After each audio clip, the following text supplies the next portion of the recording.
Clovis, good morning. Let me start with you. What kind of disruption are we expecting today? Good morning.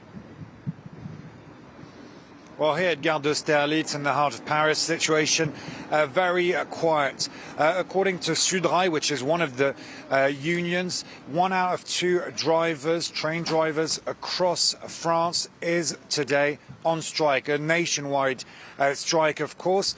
We also told that the TGV fast trains are running smoothly, just like the metro here in Paris. However, it's difficult for those who are trying to come from the suburbs into Paris with 1 out of 2 trains, or even in some cases 1 out of 3 trains running only. So a difficult situation there, but no chaos, no disorganization here because the public knew about this strike. People decided to stay at home, work remotely, or come by car, and that's why it's also rather difficult on the outskirts of Paris, with reports of congestion, heavy traffic for cars coming into Paris.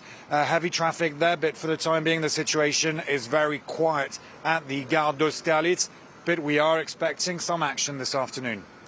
Talk us through what we can expect this afternoon, Clovis, because that planned demonstration is going to take place. What can we expect?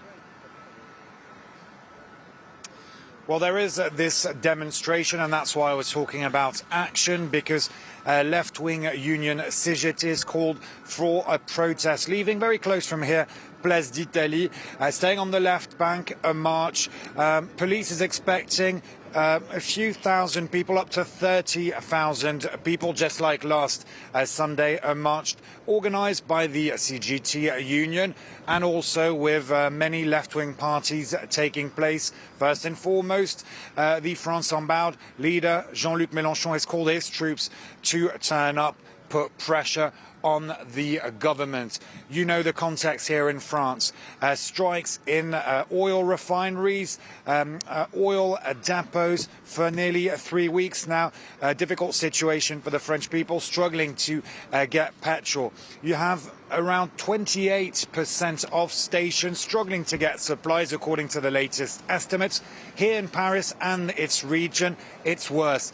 Only 40% of petrol stations are struggling to get petrol and basically have to shut their doors. Tricky situation there. The government is doing whatever it can to get the petrol back in those stations for people's lives to run smoothly again. People stop queuing outside the stations. A difficult situation for those who have to take their children to school or who simply need to go to work. So the government, the French president, have ordered requisitions of personnel in some oil depots and oil refineries, and more of these requisitions could take place in the coming days. That's what the spokesperson of the government, Olivier Véran, said this morning. These requisitions also angering some of those on strike and encouraging many to go and protest this afternoon.